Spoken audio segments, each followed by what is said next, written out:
Hello, and welcome to Candidates Up Front. This is a public interest election program of Berks Community Television and the League of Women Voters of Berks County. I'm Judith Cranus. Our May 20th municipal primary election is fast approaching. Democrats and Republicans will select their candidates for judges, school directors, and township, borough, and city officials.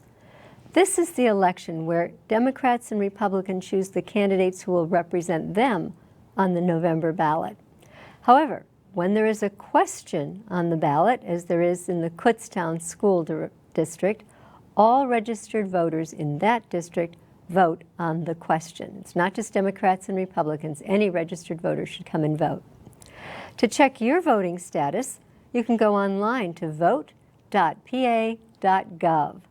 And that is the official state Pennsylvania website. It's a government site, very safe.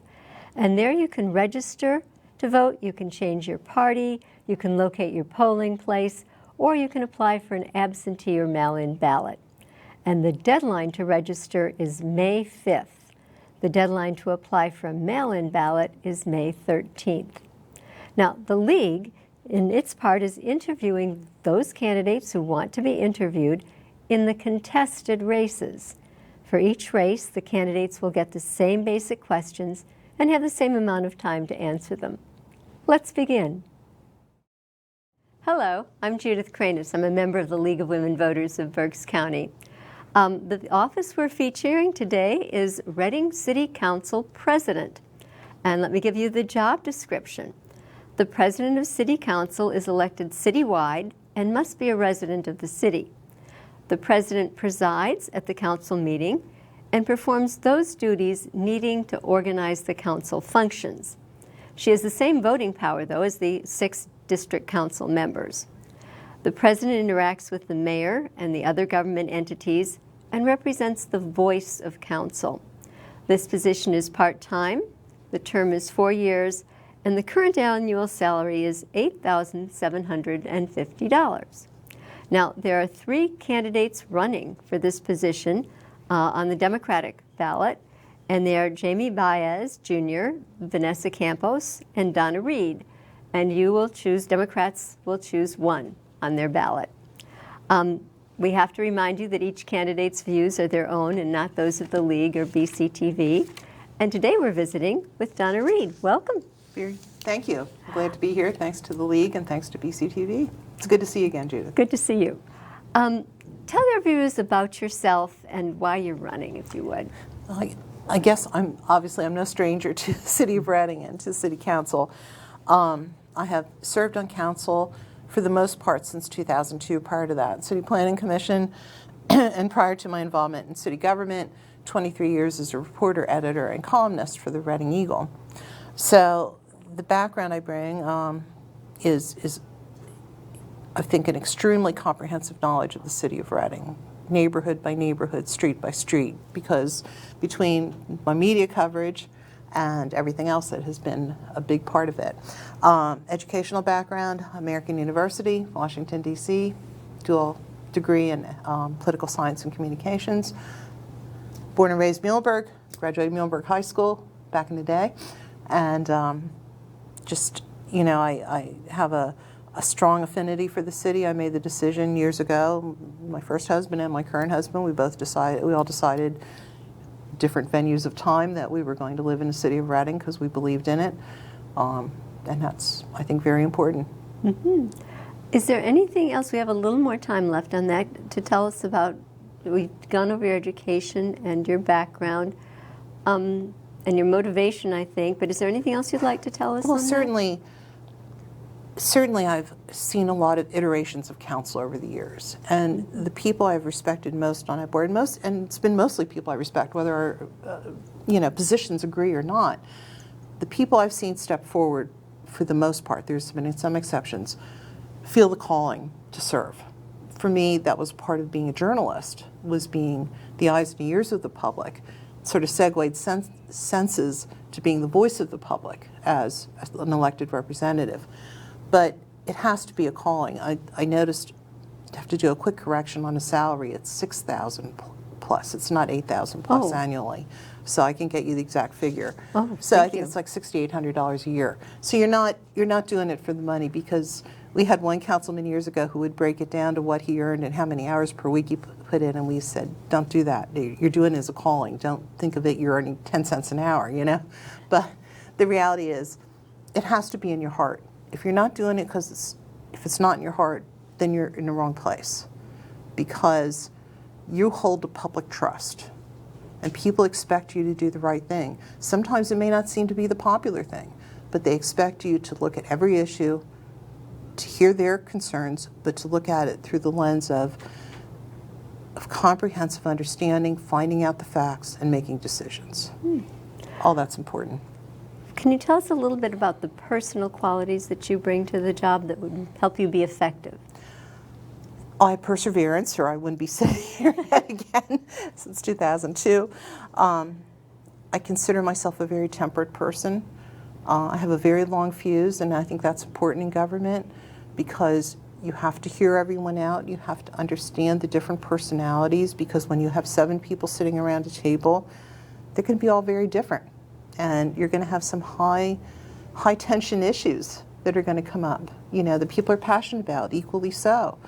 And if you don't have that temperance, that long fuse, you're going to engage in arguments that may deteriorate to personal attacks. We've seen that in other levels of government, way too frequently. We like civil discussion in Yes, government. and generally have things deteriorated over the course of the 20-some years I've been there. Yeah, I've seen the good, bad, and the indifferent, from the Battle of Antietam to a current issue that's going on. But generally, being temperate is so critical, because you can't get your point across unless you discuss it thoroughly and without emotion. Look at the facts. And I think for people that have known me over the years, from my days as an editor, getting out a daily newspaper, to my work here now on council, they have seen that it takes a lot to push my buttons to get me to respond in any way but very even-keeled. Thank you. What do you see as the biggest issues that Reading will be facing in the next 4 years? Well, consistently our issues involve clean and safe, a clean city, a safer city. But beyond those issues is continuing to balance the budget and make sure that we don't go back into Act 47 in a fiscally distressed city. But we also, with balancing that budget and with looking at everything, and we have some very good people in finance right now, we have to be cognizant of the fact that we may be losing federal funding just like every other municipality that's around. We see uncertain times in Washington, and I'm being diplomatic using the word uncertain. And the trickle down is extreme, and a trickle down isn't always from a policy standpoint. Go back to the idea of being temperate and thinking things through. Sometimes we're not seeing that from DC, but the issue is Reading, like any other municipality, may have to cope with funds being cut off, funds being frozen, things like that. Yeah, I think that's frightening for everybody to have that uncertainty. No matter where you sit. Well, no matter what, Doesn't matter if you're in Valley-Borough or in a school board somewhere. or what we're all in the political same party you're in, whatever. Exactly, Uncertainty is exactly. always uncertainty. Exactly. We've heard what you think are the biggest concerns. What are you hearing from the people of the city? What are their most important concerns? Well, certainly safety. Major concerns about, in the last few days we've had 3 or 4 shootings. Some are domestic violence, that can happen anywhere.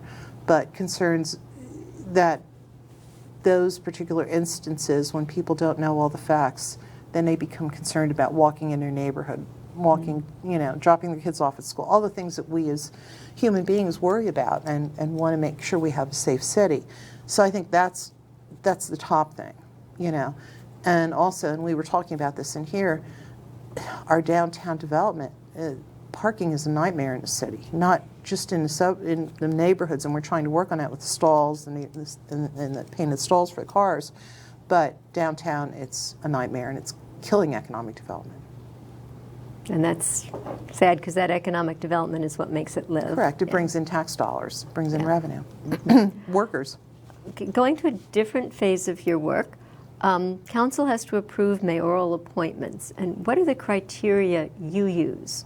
when you're figuring out if you're going to support a Well, candidate? we have a nominations committee of council, and they do the initial interviews for candidates for the various boards, authorities, and commissions. There are only two that we interview as a body, and that's RAWA and that's Redevelopment Authority. The rest go through nominations and then come to us with the recommendation or not recommendation of that committee. And there's a specific questionnaire sheet. People can access it on our city website. And it's sort of, you know, what are your qualifications, and talks about, do you own property in a city, do you do business with the city? We want to avoid conflicts of interest, things like that, and go through that whole thing. So we need more people to step up to be on boards, authorities, and commissions. Right now we have no charter board. None. Zero. Everybody's gone. Everybody resigned. The investigative officer resigned. We have to rebuild that. That's a scary thing. It is. We need checks and balances. Absolutely. And you need the people to do them. Absolutely. Yes. City has a lot of blighted properties. They were built at a time when the codes weren't the same and all those things. And it's just an historical thing. It's not Absolutely. other than that. How would you address that issue? Well, we have set money aside to address the blighted property issue. We have a blighted property review committee, and you have to take into consideration, it's hard to do if you live near a blighted property rights. There are property rights involved. You can't just say, well, this property's blighted, Tear it gets down. torn down, or it gets put on the tax, or it gets sold at sheriff's sale, whatever. There are property rights involved. But our blighted property review committee does a good job. Redevelopment can take a role in that as well with the transfer of properties, and they're handling it. We've had some challenges with our current redevelopment authority and maybe not moving in a way that would be expeditious. But we've also had successes with Habitat and other groups that have taken on blighted and put them back into the housing, the individual single homeowner housing market. Yeah. I have found every time I'm in Reading, it's a very safe place. I've Yeah. never had anything happen The only amiss. place I almost ever got mugged was in Wyomissing. Go figure.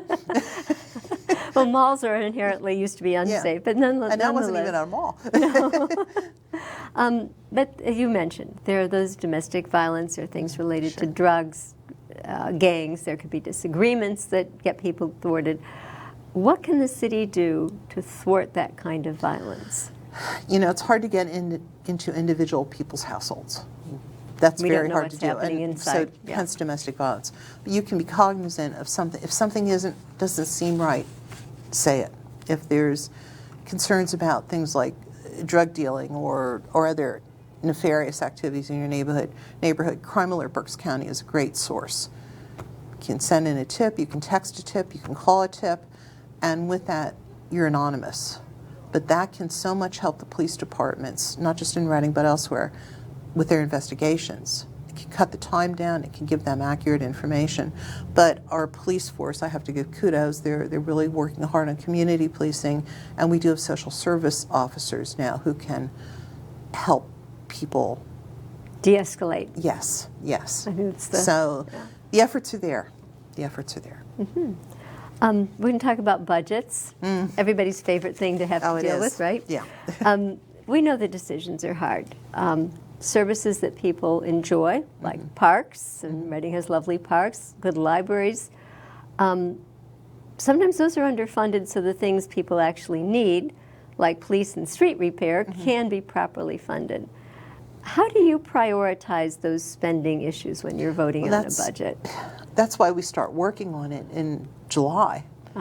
And, you know, draft budgets are presented to us. We literally go by line and look at the different items. And I give kudos to this council and my council meets before this, and especially under the leadership of late Jeff Waltman, our former council president, because Jeff was a wealth management person, so he really had the eye for the budget, and Marcia as well with her work at COCA. But we go through it line by line, set priorities, and ARP has helped us a lot in the last few years with many of the parks have been upgraded. We're getting back, we had 4 years of no streets being done, an administration or so ago. We are now working on streets. If anybody travels Hancock Boulevard, travel that. Haven't recently. It will be down to the millwork and entirely redone. Part of the 18th Wonder. So we are working on those issues. How will you encourage public participation in the issues being decided by City Council? Well, we always encourage public comment. Sometimes it's uncomfortable. We had an issue in the last couple of weeks where one night we had 27 people signed up for public comment. That took us till about 9 o'clock till we could get to the business of council. But that is our charge, is to hear people out, good, bad, or indifferent, whether you agree or disagree, as long as they're civil. They can't address you as a sitting council person or the mayor or the auditor or anyone or any appointed official, but talking to the issues, we need to hear that. And there are time frames, 5 minutes for an agenda item, 3 minutes for non-agenda, and we do hear everyone out. We do have empathy for, even if we don't agree, we have empathy for people who have different points of view, just like we all have different points of view. And you never know. I find with people have different points of view, I learn something every time. You do. It's you know, if you're not going to listen, then you shouldn't be sitting in a public elected position. So we have the next question is, what are your priorities for the coming term? Well, certainly fiduciary. We never, ever want to go back into Act 47 or receivership. And while we have a nice surplus now and everybody's working well together, again, the federal cutbacks or freezes, we're going to have to do some compensating for that. And that may be not hiring people for certain positions in CD and things like that. So It's community development for anybody who's not keyed on the jargon. I'm sorry. But in Jamar Kelly, we have a great finance director, and he's certainly cognizant of that. And even with our budget for this year, some of the positions we had planned on were pulled back, new positions, because you certainly want to keep your veterans. Unlike the federal government, we want to keep the good folks that have been doing good work for so many years. But the priority will be fiduciary. We certainly would like to build up our police department, and that's a challenge everywhere. Everywhere, that's a challenge. Yeah. I have two questions, and I'm going to combine them just so we make sure we fit in our time span here. What are your ideas to make Reading an attractive place for families and an attractive place for businesses?